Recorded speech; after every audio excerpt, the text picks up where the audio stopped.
राष्ट्रवाणी brought you by R Pure का हल्दी मसाला, मिर्च धनिया करे कमाल, सबका राजा आर प्योर मसाला।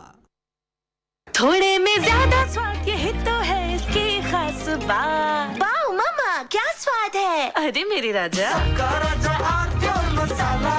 कुछ तो सस्ता लो, सब बढ़िया लो। इसमें क्या खास बात है। थोड़े में ज्यादा स्वाद, यही तो है इसकी खास बात। सबका राजा आर प्योर मसाला।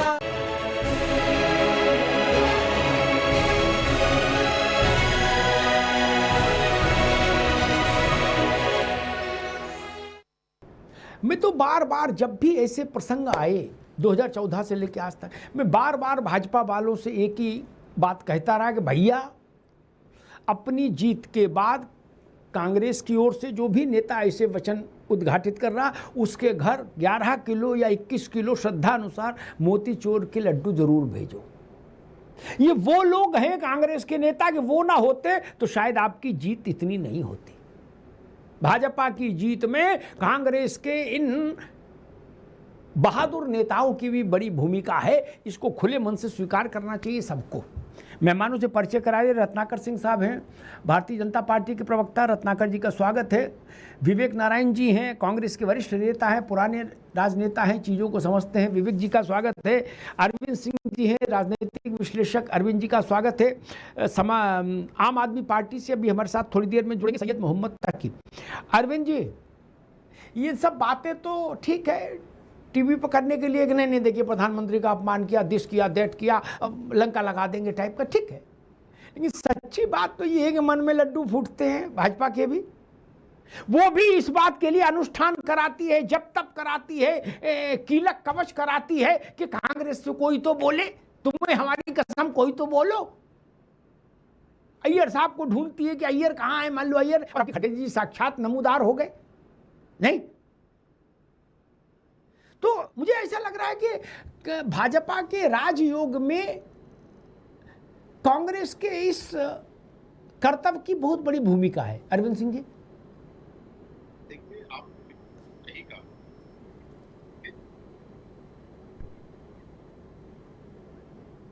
भैया म्यूट है आपका, इसको अनम्यूट करो, अनम्यूट करिए भैया, अनम्यूट करो सिस्टम को अपने। जी, आवाज आ रही भाई, आ रही। देखिए अमिताभ जी, मैं ये कह रहा हूँ कि जब कोई मैच होती है, उसमें एक टीम जीतती है तो उसमें दोनों का रोल होता है। जो जीतती है उसके अच्छे खेल का रोल होता है, और उसमें जो दूसरी टीम है जो खराब खेलती है उसका भी रोल होता है। ये लगता है कि भारत विजय सिर्फ प्राप्त कर जितना नरेंद्र मोदी का, योगी आदित्यनाथ जी का और भारतीय जनता पार्टी के तमाम प्रवक्ताओं का है, उससे कम रोल कांग्रेस के धुरंधर खिलाड़ियों का नहीं है। चाहे वो मणिशंकर अय्यर की आप बात करें, जो 2014 में एक अनावश्यक रूप के हाथ से मुद्दा दे दिया, पूरे देश में चाय पे चर्चा करने लगी थी। या पवन खेड़ा की बात करिए, 2000 गुजरात चुनाव की नरेंद्र मोदी को मौत का सौदागर कह के संबोधित किया, उससे गुजरात ने जबरदस्त। या 2019 की बात है, जब राहुल गांधी ने नरेंद्र मोदी को कह के संबोधित किया, इसलिए उनको सुप्रीम कोर्ट में माफी भी मांगनी पड़ी। और अब मल्लिकार्जुन जी का बयान है, प्रधानमंत्री को आतंकवादी का है। तो कांग्रेस इससे सीख चुकी है, बार बार गलती दोहराती है, फायदा भारतीय जनता पार्टी को।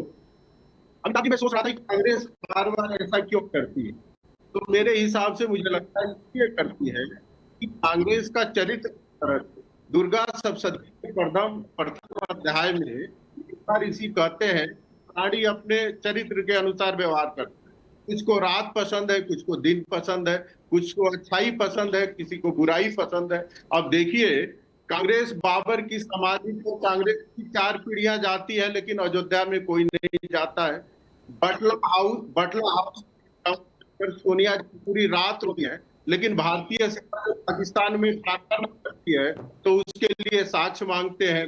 दिग्विजय सिंह ओसामा को जी ठीक है। कहते हैं और हाफिज सईद जैसे को अरविंद जी तो ये इस पे व्यवहार इनके ठीक है। चरित्र अब अभी रुको ये आप कहाँ तक गिनाओगे?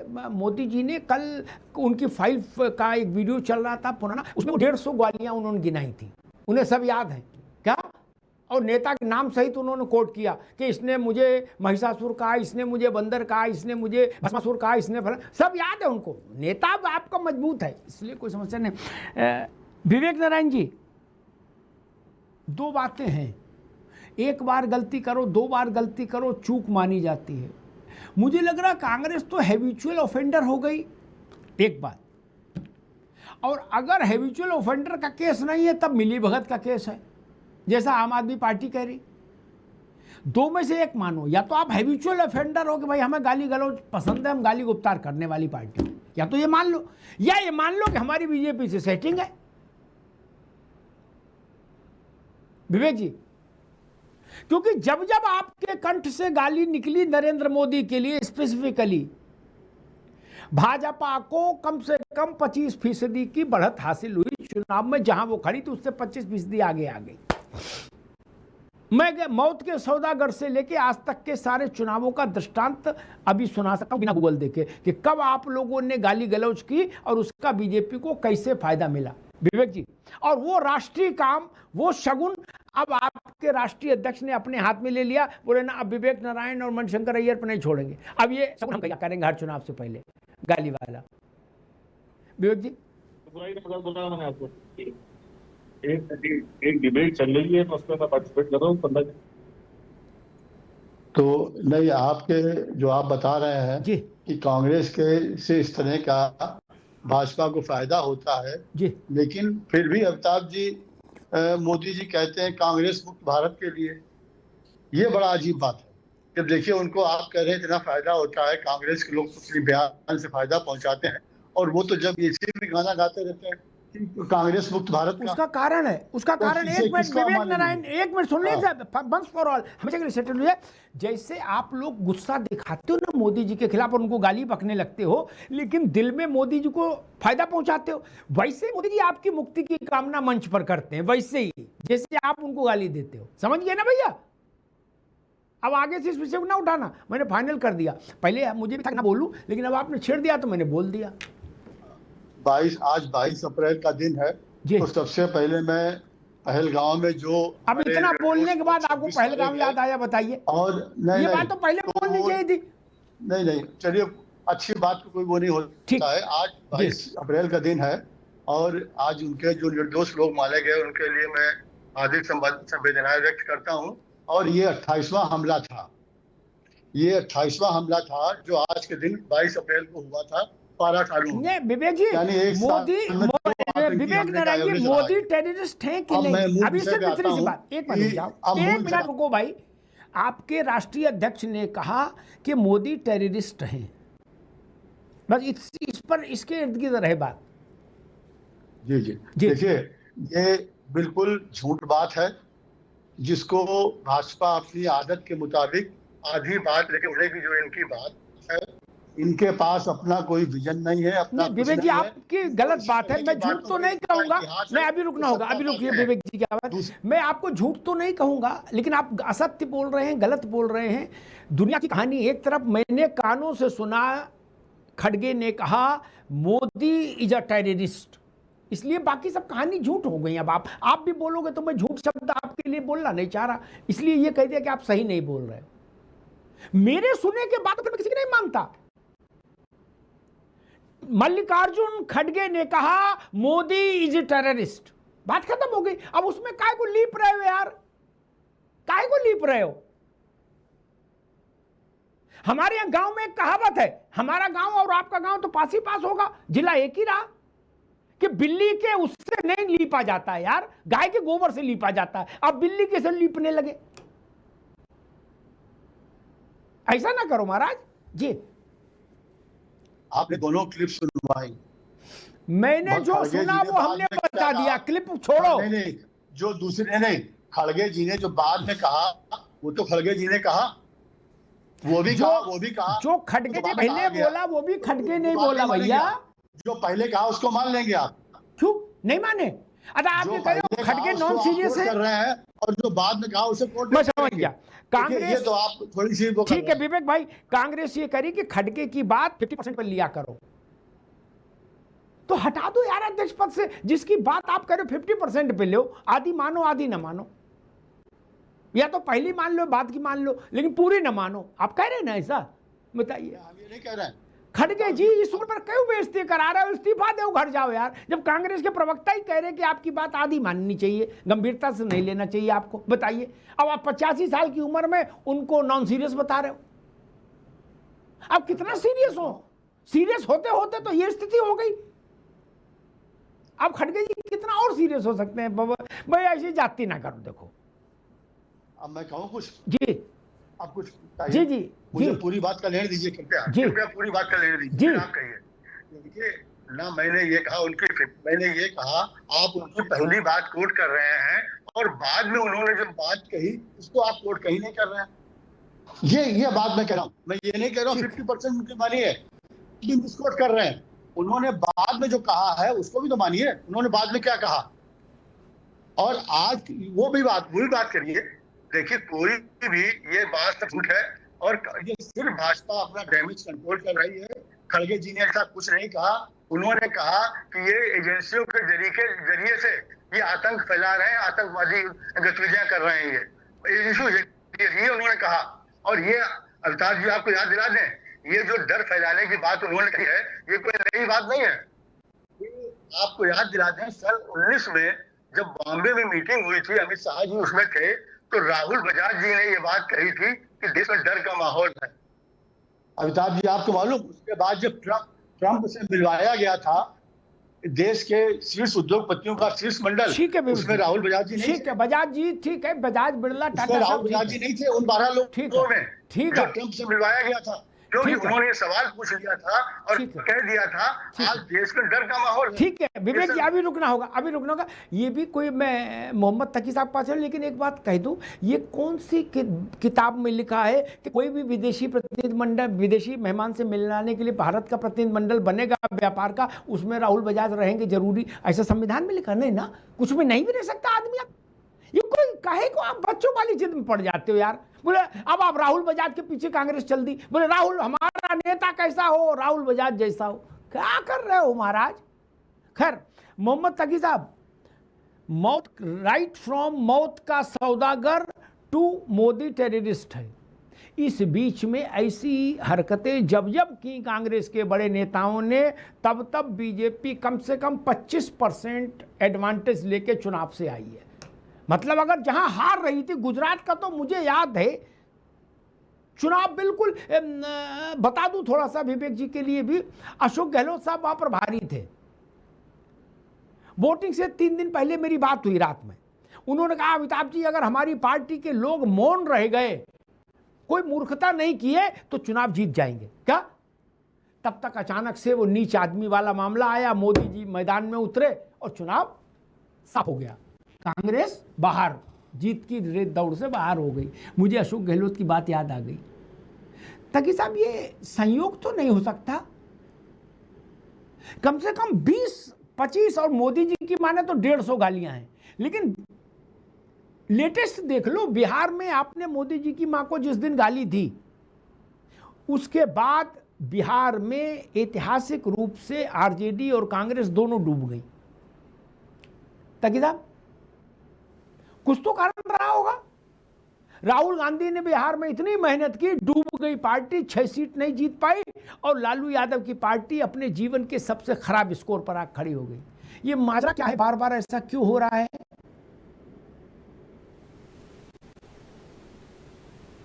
देखिए अमिताभ जी, कांग्रेस के बारे में शेर अच्छा है कि मुझे अपनों ने लूटा, गैरों में कहा दम था, मेरी किस्ती वही डूबी जहां पानी कम था। तो भारतीय जनता पार्टी इसीलिए जीत जाती कि बेतुके समय में कुछ लोग बोल देते हैं, इनके बड़बोलेपन के लोग जो है इनको परेशान किए हुए हैं। ये बेतुका बोलना ही कांग्रेस को ले डूब रहा है। अगर ये अपने 2-4 लोगों की जबान पे कंट्रोल पा लें तो उसका एडवांटेज मिलेगा कांग्रेस को, बीजेपी को नहीं। लेकिन कांग्रेस के अंदर जो लोग हैं उनका जो ज्यादा बोलना है वही कांग्रेस को परेशान किया जा रहा है, जहाँ सारी मेहनत जो है राहुल गांधी की उस पर ये लोग पानी फेर देते हैं।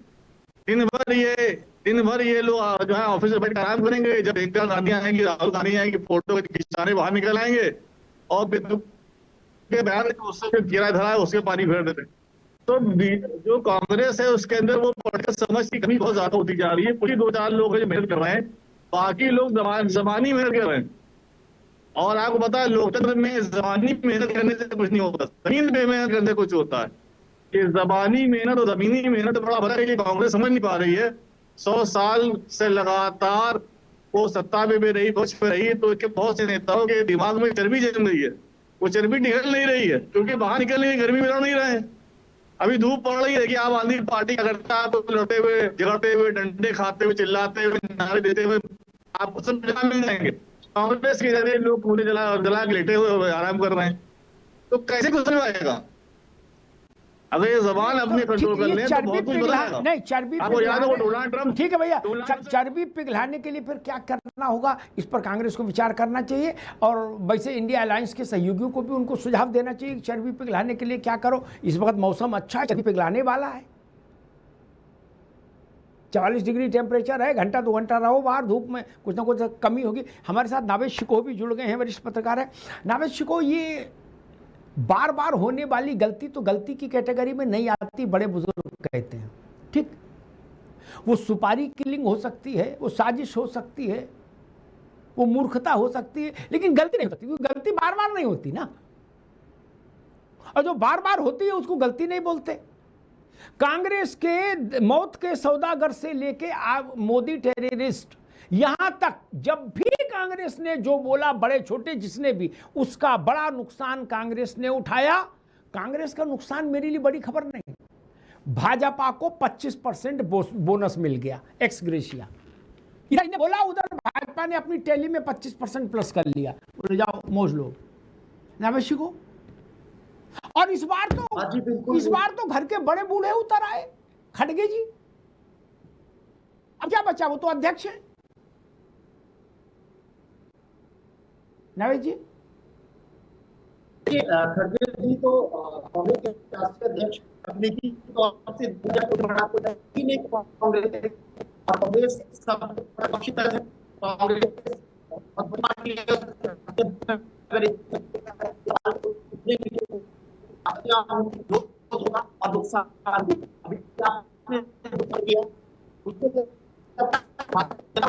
होती है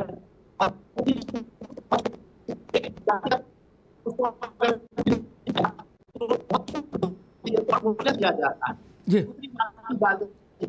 दोनों होते किसी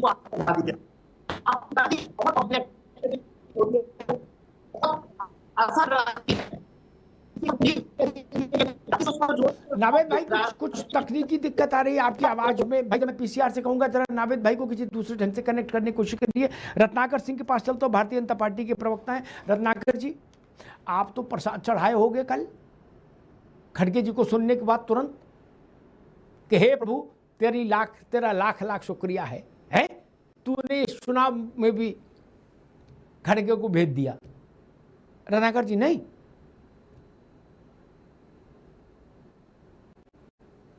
देखिए अमिताभ जी,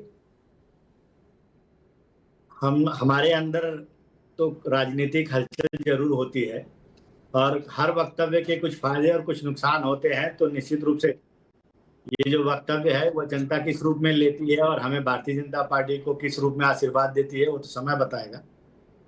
लेकिन मुझे बहुत तरस आता है कांग्रेस पार्टी के नेताओं और प्रवक्ताओं को। ये कांग्रेस पार्टी के बेचारे जो प्रवक्ता होते हैं ना, मुझे बहुत लंबा अनुभव है, वो समझ नहीं पाते कि आखिर में इस तरह के वक्तव्यों को डिफेंड करें तो कैसे करें। क्योंकि इनके जो नेता हैं माननीय राहुल गांधी जी, चलिए खड़गे जी तो 2-3 बार इस तरह का वक्तव्य जो है दिए हैं, लेकिन माननीय जो राहुल गांधी जो इनके सर्वोच्च नेता हैं, वो इस तरह का बयान देते हैं कि ये बेचारे सफाई देते देते देते देते थक जाते हैं और इनकी जिम्मेदारी बस यही रहती है कि बड़े नेता जो है कुछ अगर गलत वक्तव्य दे दिए तो उसको सफाई दो। ये इनकी जो है एक कार्यशैली जो है इनको मतलब रायता दिखाना। बटोरो, आप ये कह रहे हो रायता बटोरो। जी जी जी अच्छा, हाँ। जी। दूसरी बात मैं मुद्दे पे आना चाहता हूं अमिताभ जी। देखिए आज कांग्रेस पार्टी की स्थिति क्या है। कांग्रेस पार्टी की स्थिति ये है कि आज सत्ता के वियोग में कांग्रेस पार्टी पूरी तरह से मानसिक रूप से असंतुलित हो चुकी है। और यह वही कांग्रेस पार्टी है जो आतंकवादियों को ओसामा जी करके बुलाती है और 140 करोड़ द्वारा चुने गए प्रधानमंत्री जी को ये आतंकवादी बताती है। तो निश्चित रूप से कहीं ना कहीं कांग्रेस पार्टी को आत्मचिंतन की विषय है कि वो कौन सी विचारधारा लेकर के चल रही है। वो राष्ट्रवादी विचारधारा लेकर के चल रही है या आतंकवादियों को सपोर्ट करने की विचारधारा लेकर चल रही है। क्योंकि इतिहास गवाह है कि आतंकवादियों को छुड़वाने का भी काम इन लोगों ने किया है। आतंकवादी जब मारे गए तो उनके ऊपर आंसू बहाने का भी काम इन्होंने ही किया है और आतंकियों को छुड़ाने के लिए वकीलों की फौज भी इन्होंने ही खड़ी की। ये सारी चीजें जो है परिदृश्य कहीं ना कहीं दर्शाती है कि कांग्रेस पार्टी जो है वो देशहित और राष्ट्र नीति के अरे भाई रत्नाकर जी, हम कह रहे हैं देशहित राष्ट्र सबके खिलाफ हो, लेकिन वो जो कर रहे हो उससे आपको तो फायदा हो रहा है ना, नहीं हो रहा? देखिए फायदा निश्चित रूप से अगर जनता इनके वक्तव्य को जो ये अभी समझाने की कोशिश कर रहे हैं कि हमने नहीं उन्होंने ये नहीं कहा वो नहीं किया, अगर जनता ने अक्षरशः उनके वक्तव्य को ले लिया और देश की जो जनता उनको चुन के लाती है, 140 करोड़ जनता उनको चुन के लाती है, अगर इस तरह उनको अपमानित किया जाएगा, देश के प्रधानमंत्री को अगर आतंकवादी बोला जाएगा तो निश्चित रूप से जनता जो है वो अपमानित होगी और वो आने वाले चुनाव में उस अपमान का बदला भी लेती है। तो ये तो जनता जवाब देती है ना, बिल्कुल जनता जवाब देगी। ये मुद्दा विहीन है। मैं आपको बता दूं अमिताभ जी, कांग्रेस पार्टी आज बिल्कुल मुद्दा विहीन हो चुकी है। जब जब चुनाव आते हैं इनके बड़े नेता, सर्वोच्च नेता जो है वो प्रधानमंत्री जी के ऊपर व्यक्तिगत हमलावर हो जाते हैं।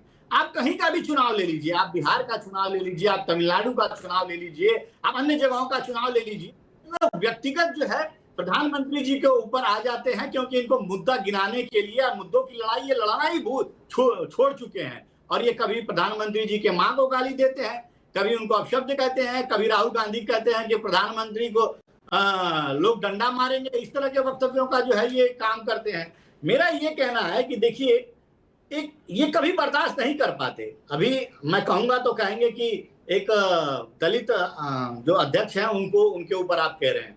मैं ये कहता हूं कि हमने तो दलितों को या आदिवासी महिला को हमने तो राष्ट्रपति भी बनाया है, हम तो दलित का सम्मान करते हैं। लेकिन मैं कांग्रेस से पूछना चाहता हूं कि क्या ये अति पिछड़े गरीब माँ के लड़के को ये सम्मान देने का काम करते हैं? ये नहीं करते हैं। उसका कारण यही है क्योंकि ये एक राज परिवार को अपना सर्वस्व मान चुके हैं और उस राज्य परिवार को ये पूजते हैं और उस पूजने की प्रक्रिया में ये देश के प्रधानमंत्री को, एक गरीब अति पिछड़े समाज से आए हुए प्रधानमंत्री को ये गाली देने का काम करते हैं।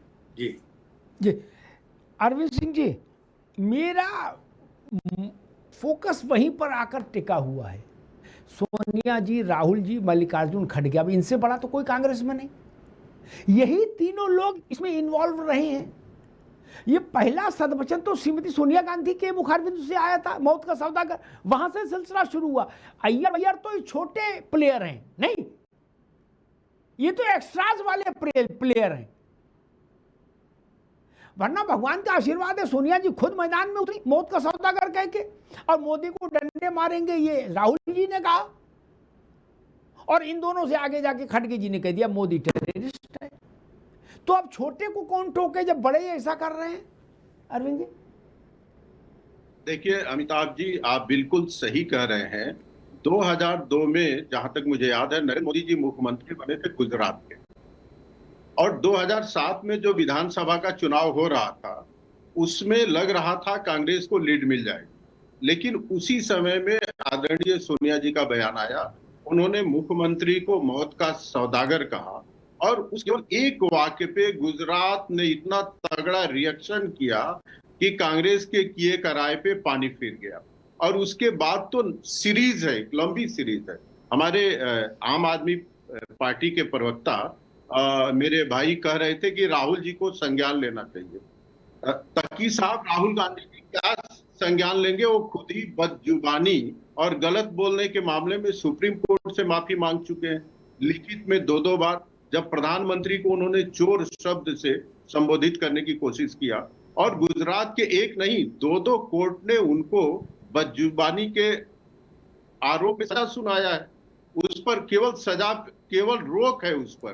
तो एक सजा याफ्ता व्यक्ति और एक ऐसा व्यक्ति जो सुप्रीम कोर्ट से माफी मांगा हो, वो अपनी पार्टी को क्या ही सुधारेगा, मुझे विश्वास नहीं है। अमिताभ जी, मैं इतना मानता हूं कि जैसा नेता होता है वैसे कार्यकर्ता होते हैं, क्योंकि इस पार्टी की सर्वोच्च नेत्री सोनिया जी भी बदजुबानी करती है, राहुल जी भी बदजुबानी करते हैं, इसलिए कार्यकर्ताओं को लगता है कि हमें भी करना चाहिए। मुझे ये लगता है कि कांग्रेस आज सत्ता से बाहर जरूर है, लेकिन उसको धैर्य नहीं खोना चाहिए। आप विपक्ष में है, गाली देने से कुछ नहीं होता है। आप सकारात्मक रूप से आलोचना करिए, आप लोकतांत्रिक रूप से घेरिए, आप जमीन पर खड़ा रहिए और थोड़ा धैर्य दिखाइए। आपको सफलता मिल सकती है, आपको सफलता मिल सकती है। लेकिन आप उस खिलाड़ी जैसे व्यवहार कर रहे हैं जो हारने लगता है तो खेल छोड़ देता है और गाली गलौज करने लगता है। कांग्रेस जैसे 140 साल पुरानी पार्टी के लिए इस तरह का व्यवहार बिल्कुल भी शोभा नहीं देता है। और किसी ने कल्पना नहीं किया होगा कि भारतीय राष्ट्रीय कांग्रेस का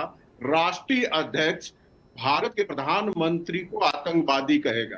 प्रधानमंत्री चाहे किसी भी पार्टी का हो, वो भारत का प्रधानमंत्री होता है, किसी को अधिकार नहीं है कि उसको आतंकवादी कहे। ये शर्मनाक स्थिति है और कांग्रेस को अब से भी सीखना चाहिए कि इस तरह का व्यवहार न करे, इससे उससे घाटा ही होगा, फायदे की संभावना दूर होगा। विवेक नारायण जी, आप लोगों ने कभी अंदर खाने दरवाजा बंद करके इस तरह की उस पर चर्चा नहीं की कि भाई 2007 से लेके आज तक हमने जब भी मूर्खताएं की ऐसी मंच पर, माइक पर, तो उनका खामियाजा हम ही को उठाना पड़ा?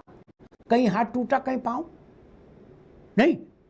तो आप लोग कभी बैठे नहीं कि चिटकनी लगा के बंद कमरे में जरा चर्चा कर ले? क्योंकि इतना बउआ तो कोई नहीं होता कि जिस चीज से बार बार नुकसान हो रहा है वही चीज बार बार कर रहे हो। विवेक जी, इसके पीछे क्या मानसिकता है, जरा इस पर प्रकाश डालो आप। इसके पीछे अमिताभ जी सीधी मानसिकता, पूरा स्पेस दीजिएगा जरा हमको बोलने के लिए। जी जी जी। इसके पीछे सीधी मानसिकता ये है कि खड़गे जी का जो उन्होंने बाद में कहा, सफाई दी, उस पर कोई चर्चा नहीं हो रही है, क्योंकि हमें एक नैरेटिव बनाना है दूसरे तरह का। और चुटकिनी बंद करके आज बात करने में तो आज देश की जीडीपी 2-3 लोगों के हाथ में पहुंच गई। ये सटकनी बंद करके बात हो रही है, ये 140 करोड़ लोगों की बात नहीं हो रही है।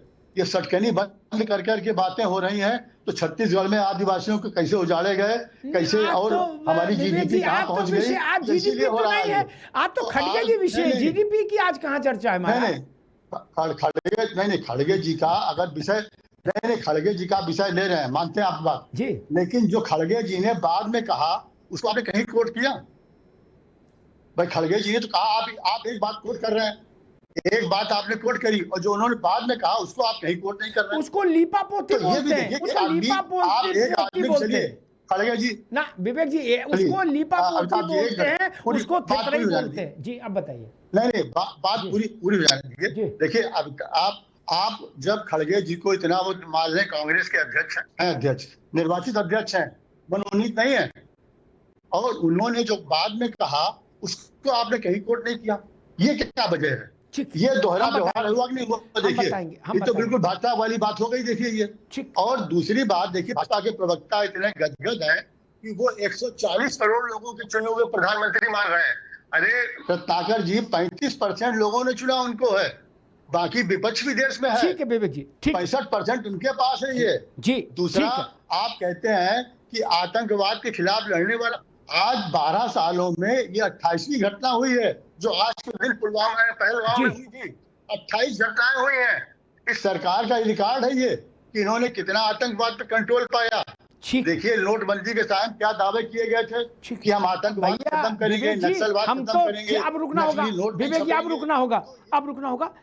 सारी बातें कांग्रेस की ठीक, लेकिन मैं तो सिर्फ इतना समझना चाह रहा था, वो उस पर बोले नहीं, बाकी उन्होंने दुनिया जहान कहानी बताई। विवेक जी ने, आपके लोग बार बार वो गलती क्यों करते हैं जिससे कभी आपका पैर टूटता है, कभी हाथ?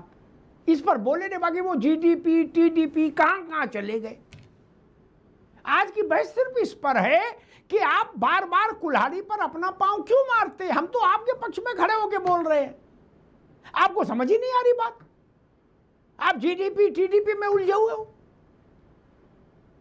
जीडीपी कम है ज्यादा है, आपने जब मौत का सौदागर बोले तो आपकी तो पर्ची कट गई ना। मेरे सिर्फ इतनी सी बात कर रहा हूं, इसमें लंबी बातें नहीं। सैयद मोहम्मद तकी, मैं ये मानने को तैयार नहीं, भले इस कांग्रेस वाले गंगा में खड़े होके गंगा जल हाथ पे रख के उसके ऊपर तुलसी पत्ता रख के कहें कि नहीं नहीं हम सही करें ना, मैं नहीं मानता। इसके पीछे कोई खेल है, दिमाग में तो कमी है नहीं। खड़गे आज के नेता है, ये क्या हो रहा है? अच्छा, मैं सुपारी भी नहीं बोल सकता क्योंकि राहुल गांधी भी ऐसी बातें करते हैं, सोनिया जी भी, अब उनकी तो पार्टी है। राहुल गांधी ने भी ऐसी बातें की, जब कहीं भगवान के आशीर्वाद से पार्टी और कांग्रेस और नीचे आ गई। क्या इसके पीछे विजन लगता है? क्या मसला है? मीडिया केवल उनके पहले पार्ट को ले रहा है, उनके दूसरे पार्ट को नहीं ले रहा। उन्होंने कहा ऐसा कुछ नहीं, हमने कहा नहीं, उनके झूठ बोलने से हम सहमत नहीं होंगे ना। ना विवेक जी अभी रुकना होगा, अभी रोकिए विवेक जी। क्या बात? खड़गे जी गंगा में खड़े होके कहें जो मैंने सुना उसको कैसे मैं नकार दूंगा? मल्लिकार्जुन खड़गे संगम नोच पे जाके खड़े हो जाएं त्रिवेणी में, गमछा बांध के लाल रंग का, और कहें कि हमने झूठ ये नहीं बोला, फिर भी हम नहीं मानेंगे। हमने अपने कान से सुना यार, आप कहां की बात कर रहे हो? मोदी इज ए टेररिस्ट, ये बोला मल्लिकार्जुन खड़गे ने, एआईसीसी के निर्वाचित अध्यक्ष ने। निर्वाचित पर बहुत जोर देते हैं कांग्रेसी, क्या तो बोला है तो भुगतो भैया। सैयद मोहम्मद तकी, बार बार इस यही चीज रिपीट हो रही है, कभी सोनिया गांधी के कंठ से, कभी राहुल गांधी के कंठ से, कभी अय्यर के कंठ से, कभी दिग्विजय सिंह के कंठ से, कभी सलमान खुर्शीद के कंठ से कि सोनिया जी वो आतंकी मारे गए तो रात भर रोई, इतना रोई बिस्तर भीग गया, रोते रोते पूरे कमरे में आंसू भर गए, लेकिन वो रोती नहीं। ऐसा किसने कहा था आके बाहर? भाजपा वालों ने तो नहीं कहा था, इन्हीं के बड़े नेता ने कहा। ऐसी सड़ीपन की बातें, ये कोई दिमागी असंतुलन तो नहीं हो सकता? इसके पीछे कोई खेल लगता है क्या, या दिमागी असंतुलन है? क्या है फिर ये? क्योंकि मुझे नहीं लगता कोई समझदार आदमी अपने नेता के लिए ये कहेगा कि आतंकियों के मारे जाने पर वो रात भर रोई, रोती रही। ऐसी सिर्रीपन की बात कोई नहीं कहेगा। रोए भी तो भी नहीं आदमी बाहर बताएगा। तकी साहब देखिए अमिताभ जी, कांग्रेस अपनी गलतियों से कुछ सीख नहीं पा रही है, लगातार वो गलतियां की जा रही है, और विपक्ष की जो उसको भूमिका निभानी चाहिए थी वो ठीक से निभा नहीं पा रही है। उसकी वजह ये है कि वो लगता है जबान चलाने से जो है वो राजनीतिक जंग जीत जाएंगे, जमीन पे काम नहीं करें। अगर वो जमीन पे ज्यादा काम करें, पैर ज्यादा चलाएं, तो नियंत्रण भी जबान पे अच्छा आ जाएगा। लेकिन उनकी जमीन पे काम किया नहीं है, धूप नहीं है, लू खा नहीं रहे, थपड़े खा नहीं रहे, तो जबान से वो जमीनी जंग जीत लेंगे, इसी लगातार वो हारते चले जा रहे हैं। तो मैं भी कांग्रेस का शुभचिंतक हूँ, मैं चाहता हूँ कांग्रेस मजबूत हो, और कांग्रेस को अपने कार्यकर्ताओं को जो ज्यादा बोल रहे हैं उनको थोड़ा सावधान करना चाहिए कि भाई राहुल गांधी जो इतनी मेहनत कर रहे हैं, पदयात्राएं निकाल रहे हैं, पूरा देश घूम रहे हैं, उनकी पदयात्राओं पे कम से कम पानी तो न फेरो, कम से कम जबान तो कंट्रोल को। सुपारी रख के जबान नीचे क्यों बोल रहे हो? तो सुपारी थूक दो और दिमाग की बत्ती जलाओ और देखो कहाँ क्या बोल रहे हो। सुपारी है कि गुटखा है, ये कौन तय करेगा? सुपारी है कि गुटखा है, ये भी समस्या। गुटखा से तो कैंसर हो रहा है जी। अगर फिर कुछ समस्या आज बार बार संपर्क में आ रही। नावेद शिको, आप मेरी बात सुन पा रहे हैं? तो यही सवाल आपसे, ये क्या है? बार बार गलती तो नहीं हो सकती। कांग्रेसी सत्ता के पुराने खिलाड़ी हैं, राजनीति के पुराने खिलाड़ी हैं, वो जानते हैं क्या बोलने का क्या नुकसान होगा। फिर ये बार बार क्यों हो रहा है? इसके पीछे कोई डिजाइन है, कोई मैकेनिज्म है, कोई साजिश है? नावेद शिको, देखिए बहुत सारी चीजें सोची जा सकती है। बात करिए कि टीम जो है कमान से निकल चुका है, और टीम जब कमान से निकल चुका है तो कुछ हो नहीं सकता। देखिए कोई दूसरा वर्कर होता, कोई पदाधिकारी होता, क्योंकि अय्यर मणिशंकर अय्यर की बहुत सीनियर नेता है, लेकिन उनको साइडलाइन कर दिया गया था, पर्दे के पीछे कर दिया गया था। ये जानते हुए कि नुकसान होने वाला है, नुकसान हुआ। लेकिन ये जो राष्ट्रीय अध्यक्ष है, चुने हुए अध्यक्ष है, दलित समाज के है, बड़ा उनका सम्मान है, बुजुर्ग है, इनको तो आप साइडलाइन भी नहीं कर सकती पार्टी, और करेंगे तो उसका दूसरा प्रभाव पड़ेगा। तो ये तो नुकसान की मतलब कहती कि हमने कभी खोद ही नहीं है, अब हमें इसमें गिरना ही है, आपने खोल के खोजी है, गिरना है तब भी खोज नहीं है। अब सवाल इस बात का है कि सवाल के इस तरह के होते हैं, जैसा आप कह रहे हो, इतने मैच्योर नेता है, ऐसी पुरानी पार्टी है, उसको राजनीति में आती है, उनको ये भी पता है नरेंद्र मोदी के बारे में इस तरह की टिप्पणी करने का पार्टी को नुकसान होता है, भाजपा को बम्पर फायदा होता है। ऐसा एक बार नहीं, आधा दर्जन बात हो चुका है, गिरा सकता है हर कोई इंसान।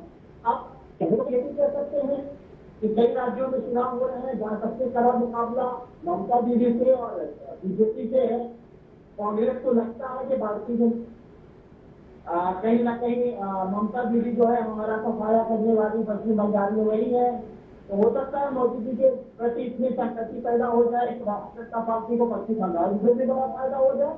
अब कहने को तो ये भी कह सकते हैं, बहुत सारी बातें कही जा सकती है, क्योंकि जब कोई मूर्खतापूर्वक बात होती है तो लगता है कि अकलमंद आदमी तो मूर्खतापूर्वक बात नहीं करेगा, उसके पीछे कोई साजिश हो सकती है, उसके पीछे कोई इरादा हो सकता है, उसके पीछे कोई मंशा हो सकती है।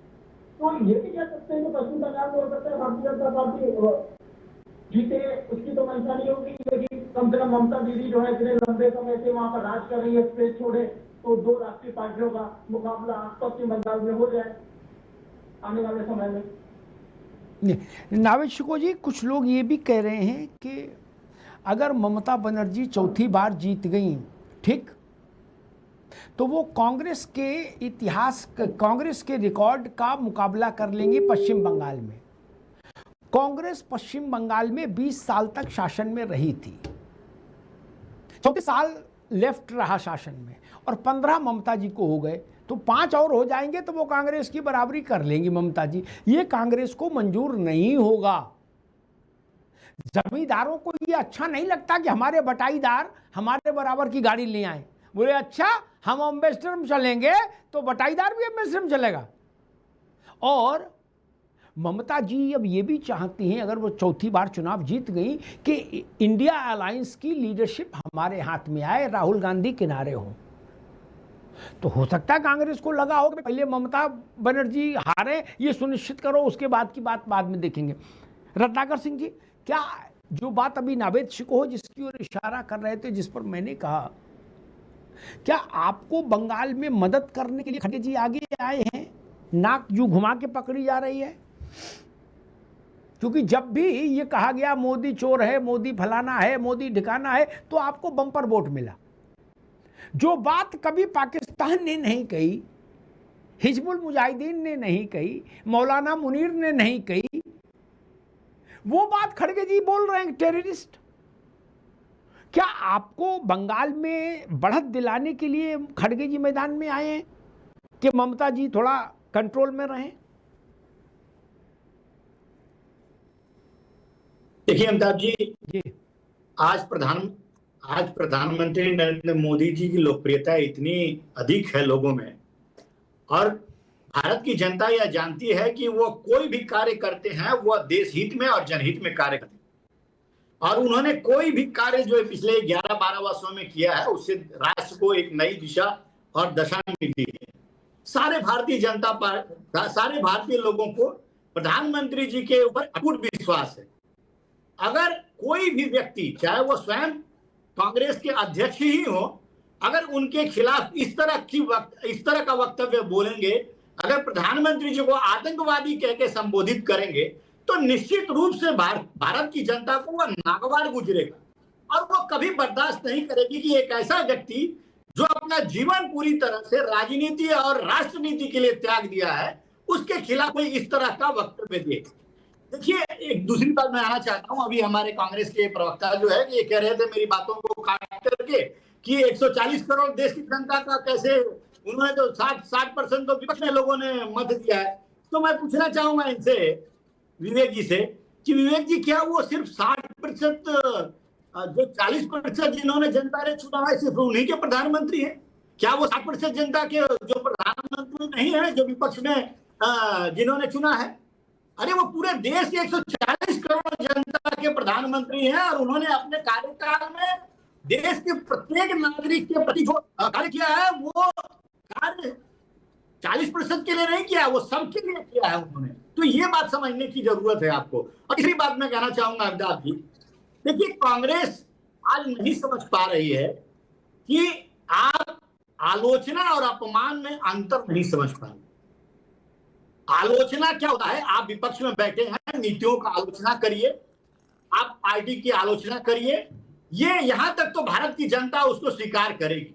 लेकिन आप जो प्रधानमंत्री को अगर अपमानित करने का काम करेंगे, अगर इनके सर्वोच्च नेता राहुल गांधी अगर देश को अपमानित करने का अगर काम करेंगे, तो निश्चित रूप से देश की जनता ने उनको जवाब देना है और वो देगी। जहां पे भी चुनाव होगा जवाब देगी ही देगी। और देखिए इनके राष्ट्रीय अध्यक्ष जो है वो प्रधानमंत्री जी को अपमानित करने का काम करते हैं और आतंकवादी बताते हैं। तो वो क्या कहेंगे? अंतर्राष्ट्रीय अध्यक्ष भी है वो आलोचना वो भी देश विरोधी बयान देते हैं।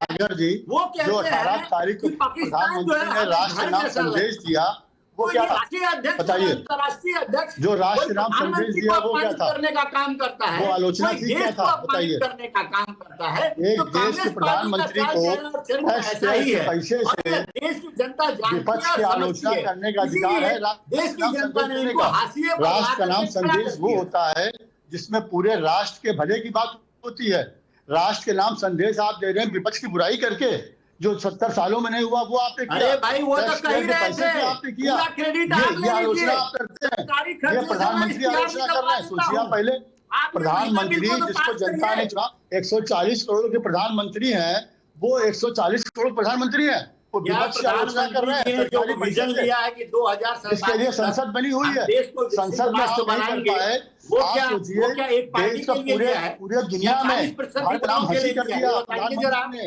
18 तारीख को अपने राष्ट्र के नाम संबोधन करके, राष्ट्र के नाम जो संबोधन था, इससे पूरी दुनिया में एक बहुत गलत संदेश गया कि ये देश के प्रधानमंत्री हैं, ये छोटी सी बात विपक्ष के प्रधानमंत्री हैं। इसलिए आप लोग का हसर देखिए ऐसा हो चुका है। मैं दोनों मित्रों को, मैं दोनों मित्रों रत्नाकर जी को भी, विवेक जी को भी।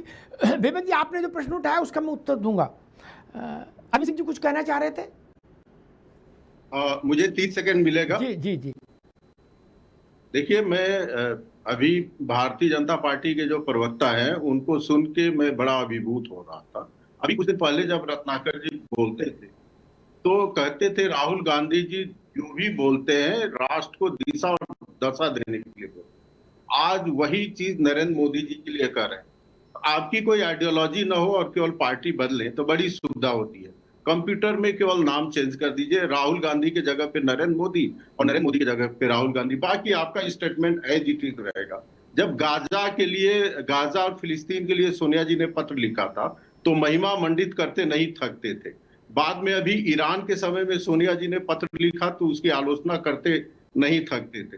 मुझे लगता है देश में जो वैचारिक अभाव है, कमिटमेंट की कमी है, उस पर भी सोचना चाहिए। दूसरा लाइन में मैं कहूंगा कि मुझे लगता है कि बंगाल में कांग्रेस न 3 में है न 13 में, पूरे विधानसभा में 0 सीट है और लोकसभा में 1 सीट है। तो मुझे यह लगता है, मेरी जितनी सोच और बुद्धि है, कि कांग्रेस में मंथन हुआ होगा कि हम किसी चर्चा में नहीं है, राहुल गांधी जी का नाम नहीं आ रहा है, कांग्रेस का नाम नहीं आ रहा है, तो एक ऐसा बयान दिलवाओ जिसकी चर्चा हो जाए। चलो हम लड़ाई में रहेंगे या नहीं रहेंगे, चर्चा में तो रहेंगे। इस तरह की बेवकूफी कांग्रेस करती रहती है और उसका दुष्परिणाम भुगतती रहती है। ठीक, रत्नाकर जी 30 सेकंड फॉर यू। देखिए अमिताभ जी, मैं अपने राजनीतिक विश्लेषक जो अरविंद सिंह जी हैं उनको एक बातचीत बहुत स्पष्ट रूप से कहना चाहूँ। मैं कभी विचारधारा से समझौता नहीं किया और मैंने कांग्रेस पार्टी किस मुद्दे पे छोड़ा ये आपको जानकारी के लिए बता देना चाहूँ। मैंने कांग्रेस पार्टी राम मंदिर के मुद्दे पे छोड़ा और राम मंदिर जो हमारे प्रभु हैं, प्रभु श्री राम इष्ट हैं, जो वो अगर उनके प्राण प्रतिष्ठा के कार्यक्रम में अगर कांग्रेस पार्टी नहीं जाती है और वहां पे बहिष्कार करने का काम करती है तो निश्चित रूप से हमारे जैसे जो हिंदुत्ववादी लोग कांग्रेस पार्टी में थे उनको अपमानित करने का काम ये कांग्रेस पार्टी ने किया और इस मुद्दे पे मैंने कांग्रेस पार्टी को छोड़ा। और आज मैं वही हिंदुत्व के मुद्दे पे आज भी भारतीय जनता पार्टी की विचारधारा को लेकर के आगे बढ़ता हूं। ठीक है, निश्चित रूप से। ठीक है, ठीक। जो बात अरविंद जी ने उठाई उस पर एक टिप्पणी कर दूं, फिर विवेक जी की बात पे आऊंगा। ये विषय उन्होंने उठाया, ठीक है, लेकिन मुझे लगता है ये विषय महत्वपूर्ण कभी नहीं रहा। हेगड़े बार भी कांग्रेस में थे, अब बाकी किसकी कहो, हाथी के पांव सबका पांव। 2020-21 में जेल गए कांग्रेस के कार्यकर्ता के नाते। हालांकि कांग्रेसी तो ज्यादा लिखा पढ़े में विश्वास नहीं रखते कि पढ़े टाइम खराब करें। वो पूछते हेगड़े बार कभी जेल गए, तो मैंने कहा कि हाँ गए, तो कहता नहीं गए, ऐसे आप बता रहे हो। तब एक दो को मैंने संदर्भ भेजा तो बोले ना ठीक, अब आगे से नहीं बोलेंगे ऐसा। क्या हेगड़े बार भी कांग्रेसी थे, तब क्या कहें? तब भागवत जी से कहेंगे आप कांग्रेस की आलोचना नहीं कर सकते, तो फिर वो क्या करेंगे? फिर वो कौन सा गाना गाएंगे? ये नहीं। आज के दौर में देख लो, ये तो इतिहास बता दिया मैंने पुरखों का। अब आज के लड़कों का समय के देख लो, हेमंता क्या है?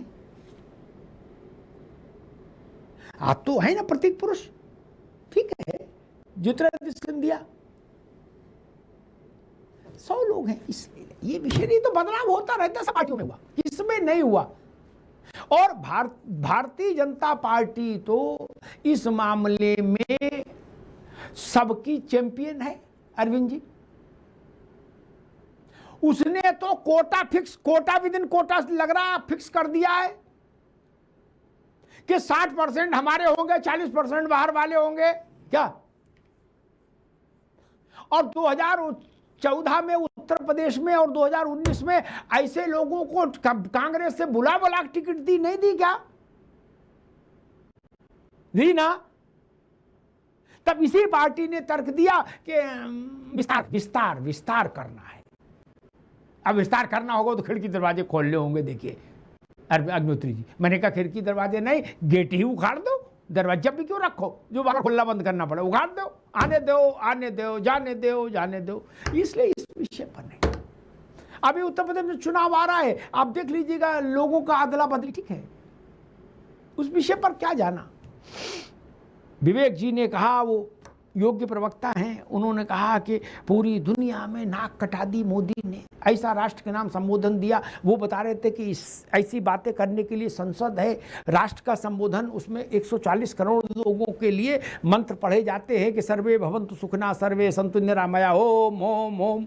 नहीं, भूल जाते हैं देश में आपातकाल लगाने के बाद विवेक नारायण जी की पार्टी की सबसे बड़ी नेता श्रीमती इंदिरा गांधी, विवेक जब इधर उधर न देखो, ये जीवन भर के काम आएगी बात जो बता रहा हूं, ये गूगल में नहीं मिलेगी।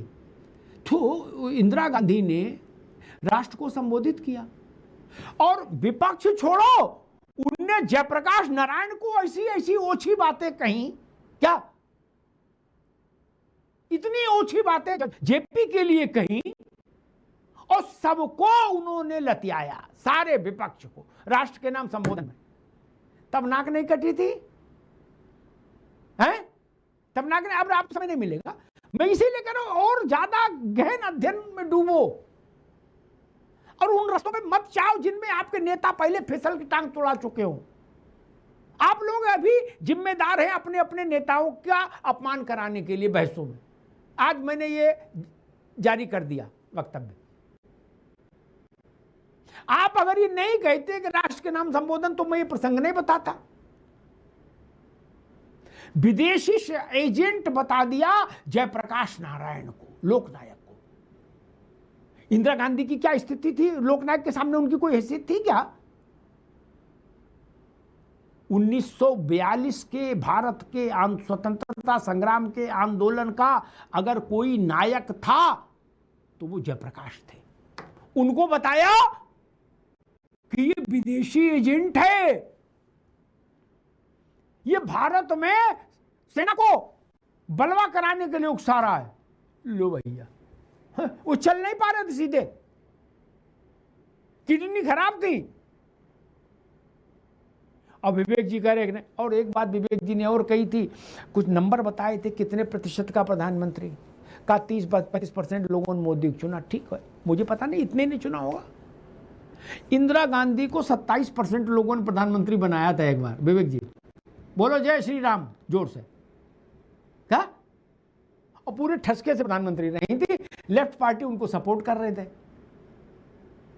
27% पे आप मलाई खा सकते हो, वो 35 पे नहीं खा सकते। यार कुछ तो सोच के बोलो आप लोग। रेले रहो ऐसे नहीं चलता भैया। आपकी नेता 27% पर राज भोग चुकी हैं। इनके लिए शर्त लगा दी, बोले नहीं तुम्हें 99% आएंगे तभी शपथ दिलाएंगे, और हाँ हम बोले हम 12% पे भी ले लेंगे। ऐसा नहीं चलता भैया। और ये परसेंटाइल का गणित तो कभी भारत में लगा ही नहीं, रहा ही नहीं। गोविंद बल्लभ पंत की सरकार उत्तर प्रदेश में 100% वोट लेके आई थी। जवाहरलाल नेहरू 100% वोट से बने थे, हाँ है ना। इंदिरा गांधी 100% वोट से बनी क्या कभी? नहीं ना। अरे 100% से तो चाचा राजीव गांधी भी नहीं बने। आप लोग कहां बैटिंग करते हो? कांग्रेस में प्रवक्ताओं के प्रशिक्षण की सख्त जरूरत है। अच्छे इंटेलेक्चुअल्स को हायर करे कांग्रेस, जो प्रवक्ताओं को तर्क दें कि भैया ऐसा नहीं कि पिच पे आए बल्ला घुमा के मारना शुरू किया, बल्ले फेंक दिया गेंद को मारने के बजाय। नहीं चलता। मैं सिर्फ इतनी बात कहूंगा, जिस दवा से आपको बार बार लूज मोशन हो जाए, वो दवा आप हर शुक्रवार को क्यों खाते हैं? जब पता है कि दवा खाते लूज मोशन हो जाएगा तो आदमी को नहीं खाना चाहिए, और फिर भी खा रहा है, इसका मतलब कुछ तो कमी है उसमें। दर्जन भर किस्से हैं जिनमें आपने ऐसा कुछ बोला और आप चुनाव हार गए, उसके बाद भी आपके यहां ये शहादत देने लोग निकल आते हैं। मैं तो इनको शहीद जैसा जज्बा रखने वाला ही कहूंगा, खड़गे जी जैसे लोगों को। लेकिन अगर एक भविष्यवाणी करके जा रहा हूं विवेक भाई, अगर ममता बनर्जी हार गई चुनाव, क्या अरविंद जी आप भी गौर करना, अगर ममता जी चुनाव हार गई तो वो सबसे ज्यादा खरी खोटी कांग्रेस को और खड़गे जी को सुनाएंगे। लिख लो मेरी बात। क्या? खड़गे जी का राष्ट्रीय अंतर्राष्ट्रीय मान मर्दन समारोह करेंगी ममता बनर्जी दिल्ली आके। लिख लो। हम ममता जी के तेवर को भी जानते हैं विवेक जी। तब खड़गे जी की सुरक्षा की जिम्मेदारी आप लोगों को लेनी पड़ेगी, कार्यकर्ताओं को, क्योंकि अगर उनकी पार्टी हारी ममता जी की तो वो जान जाएंगी कि ये खड़गे जी हैं जिन्होंने हमको हरवाया और भाजपा को जितवाया। और सोचिए,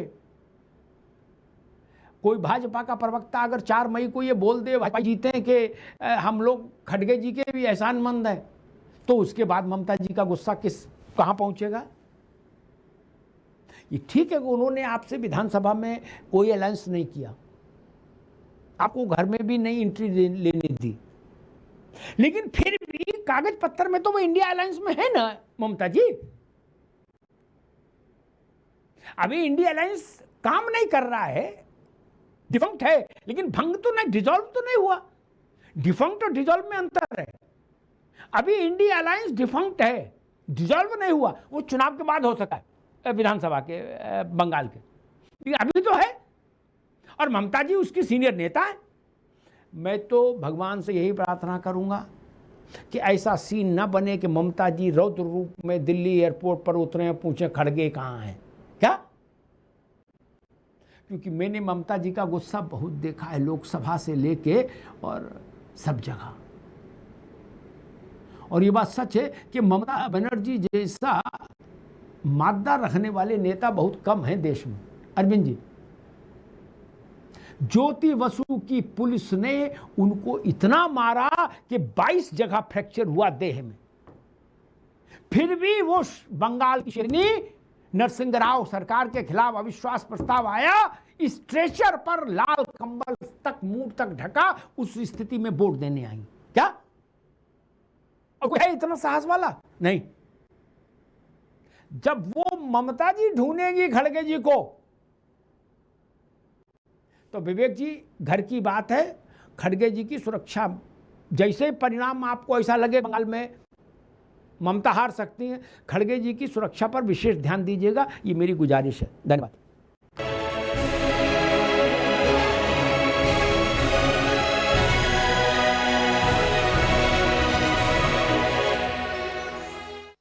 थोड़े में ज्यादा स्वाद, यही तो है इसकी खास बात। वाह मामा क्या स्वाद है। अरे मेरे राजा, सबका राजा आर प्योर मसाला। कुछ तो सस्ता लो, सब बढ़िया लो। इसमें क्या खास बात है? थोड़े में ज्यादा स्वाद, यही तो है इसकी खास बात। सबका राजा आर प्योर मसाला।